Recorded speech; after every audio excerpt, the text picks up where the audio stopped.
Senator Cruz. Thank you, Mr. Chair.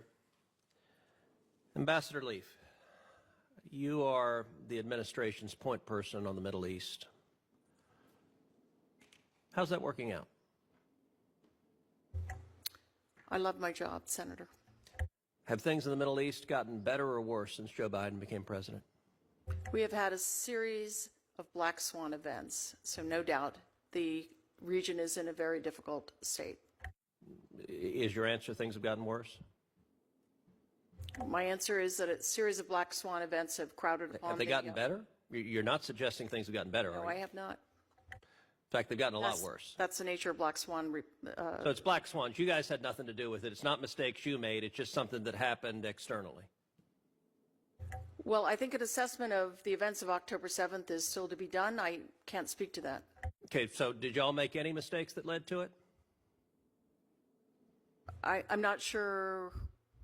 All right, here's one. How about giving hundreds of millions of dollars to the Gaza Strip, much of which ended up in the hands of Hamas? Was that a mistake now that we saw what happened on October 7th?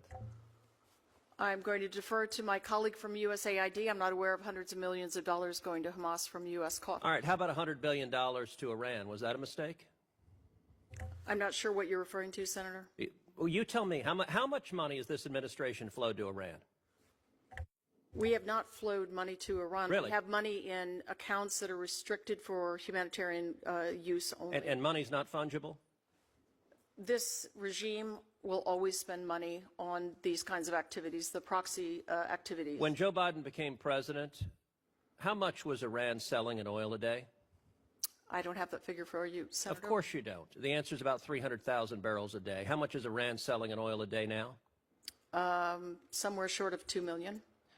So it went from 300,000 barrels a day to 2 million barrels a day. That's about $80 billion that the Ayatollah has made because your administration refuses to enforce oil sanctions. No, we do enforce oil sanctions. Well, you do so terribly because the number has increased almost tenfold. But because of the strictures that we put on, the sanctions that we put on, the targeting that we've done, 230 alone directed towards those who traffic in Iranian oil, that has imposed a heavy cost on Iran, and we estimate that Wait. You're saying it's a heavy cost. They went from 300,000 barrels a day to 2 million barrels a day. Where's the heavy cost? That's an extra 1.7 million barrels a day. That's $80 billion. True or false, 90% of Hamas's funding comes from Iran? No, not 90%. It is a large, it's Okay, how much is it amount. then? I don't know at this, Of course, you're in charge of the damn region, and you don't, what do you mean you don't know? At this exact moment, I can't tell you. All right, how much of this Hezbollah's funding comes from Iran? Huge amount. It's about 90%. Both of those are about 90%. Do you think it made the world safer or less safe to take a theocratic lunatic like the Ayatollah who chants death to America and death to Israel and to flow $100 billion?